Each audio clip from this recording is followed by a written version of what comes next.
देखिए, पहली फ़िल्म में सिर्फ़ आवाज़ थी, पूजा जो मेरा कैरेक्टर का नाम है, सिर्फ़ आवाज़ सुनाई देती थी, अब पूजा दिखाई भी देने वाली है। तो ये एक बड़ा अंतर है, पूजा मतलब ड्रीम गर्ल फर्स्ट और ड्रीम गर्ल सेकंड में। हमेशा एक्टर के लिए चैलेंजिंग रहता है कि कुछ ना कुछ एक्साइटिंग, चैलेंजिंग जितना रोल होता है, उतना एक्साइटिंग लगता है आपको। और पूजा का कैरेक्टर प्ले करने में मुश्किल तो डेफ़िनेटली मेरे करियर का सबसे मुश्किल रोल यही है। क्योंकि इस फ़िल्म के अंदर मेरे आसपास 8 मर्द जो हैं मेरे दीवाने हुए पड़े हैं। उसको उसके लिए आपको पूर्ण रूप से लड़की लगना ज़रूरी है और खूबसूरत लड़की लगना ज़रूरी है, जो डबल चैलेंज है। तो आई थिंक उसमें मेकअप, हेयर, कॉस्ट्यूम, थोड़ा-सा वीएफएक्स सबका हाथ है। और जो आपने देखा ट्रेलर, उसमें मैं खुद पहली बार अपने आप से प्यार कर बैठा हूँ, पहले कभी हुआ नहीं था मुझे। और पत्रकार कलाकार में कोई फर्क नहीं होता है। एक पत्रकार होता है, चाहे वो क्राइम रिपोर्ट करे, चाहे सोशल रिपोर्ट करे, चाहे सड़क की रिपोर्ट करे, उसका जॉब होता है घटना को सही सही रूप देना जो सच अच्छी है। आयुष्मान है, राजपाल हैं, ये 20 साल से हम एक बार नहीं 10 बार प्रूव कर चुके हैं, और आपकी लिखे लेखनी के द्वारा और पूरे जनता के प्यार के द्वारा कि हम ना तो दोनों ट्रेजिडियन हैं ना हम कॉमेडियन हैं। हमारा बेस मनोरंजन है। आयुष्मान की film dream girl two, Rajpal की फिल्म ड्रीम गर्ल टू, कुछ भी हो, हम लोग कोशिश करते हैं कि कुछ भी हो या ना हो, लेकिन एंटरटेनमेंट ज़रूर हो। जनता का जो देखने आई है 2 घंटे के लिए, उसका ब्लड सर्कुलेशन ये फिल्म देख के अच्छा ही हो, ये कोशिश रहती है। हेमा मालिनी है। मैं रिसेंटली उनसे मिला था। I think she is the real dream girl. और उनको ही देख देख कर उनकी जो हंसी है, खूबसूरती है, वो मेरे पर्दे को उतारने की कोशिश की अपने तरीके से। या instead of getting inspired by actors like Govinda ji और Kamal Haasan sir, who they are portrayed like complete feminine side of theirs on the celluloid. But I I aspire to be like Madhuri Dixit. मेरे लिए बेंचमार्क माधुरी दीक्षित थी, और उनको देखकर मैं उनके जैसा बनना चाहता था इस फिल्म के अंदर। आजकल एक थ्योरी चल रही है कि सीक्वल्स काफ़ी चल रहे हैं, चाहे वो भूल भुलैया 2 हो या गदर 2 हो, ओ माय गॉड 2 हो, अब ड्रीम गर्ल 2 आ रही है। तो ये एक ट्रेंड चल रहा है, लेकिन बात सिर्फ ये नहीं कि आप ट्रेंड को फॉलो करते हुए आगे बढ़ें। अगर आपके पास कुछ नया कहने को नहीं है जो पहले में आप एक्सप्लोर कर चुके हैं, उस बेंचमार्क तक आपकी फिल्म नहीं पहुंची है, तो आपको उसके साथ जाना नहीं चाहिए।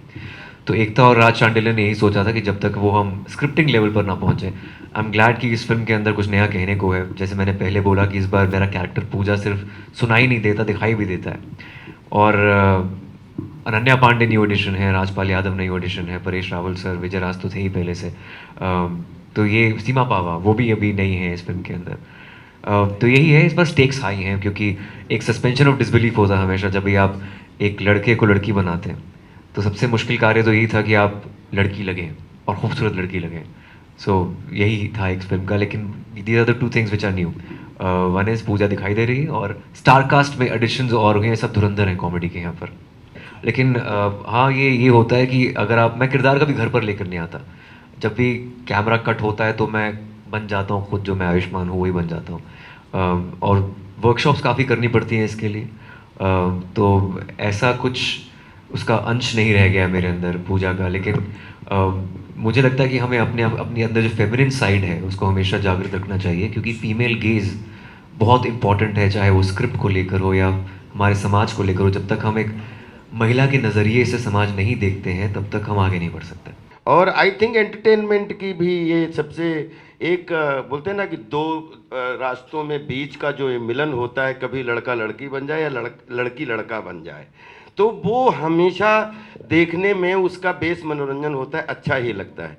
लेकिन एक बहुत अच्छी बात कही कि हर आदमी को, इस दुनिया के हर आदमी को एक बार वुमेन पॉइंट ऑफ व्यू से देखना चाहिए कि लड़की बनना बहुत कठिन है, लड़की होना उससे 10 गुना ज़्यादा कठिन है।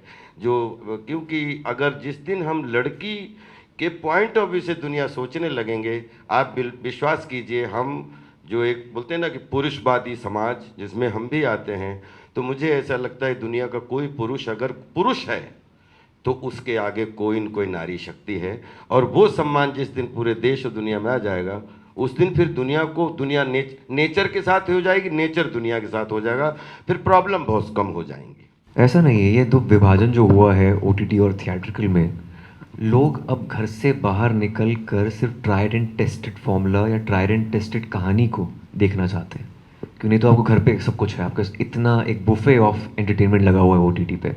तो अगर आपको घर से बाहर खींचना है, ये सिर्फ इंडिया में नहीं है, ये वर्ल्ड ओवर है। अगर आपकी एक फ्रेंचाइज चाहे एवेंजर्स की हो या फिर मल्टीवर्स किसी की फ्रेंचाइज हो, तो लोग उसको देखने 6 महीने पहले प्रिपेयर कर जाते हैं। तो अब ड्रीम गर्ल 2 न्यू कहानी है, तो न्यू कहानी क्यों देखने आए ऑडियंस? इसीलिए तो फिल्म बनी है।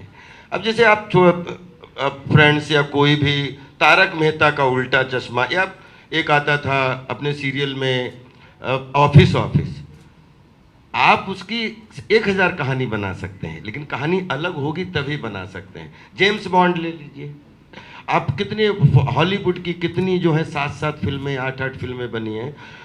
फिल्म टाइटल रिपीट हो रहा है तो ऑडियंस से आसानी से रिश्ता हो रहा है, लेकिन ऑडियंस एक्सेप्ट तभी करेगी जब कहानी चाहे फ्रेंचाइजी की हो, कहानी अलग हो और कहानी दिखाने वाली हो। तो मुझे लग रहा है कि हर जगह ये और बड़ा चैलेंज है कि पिछली वाली कहानी से ये कहानी अलग होनी चाहिए और अच्छी होनी चाहिए।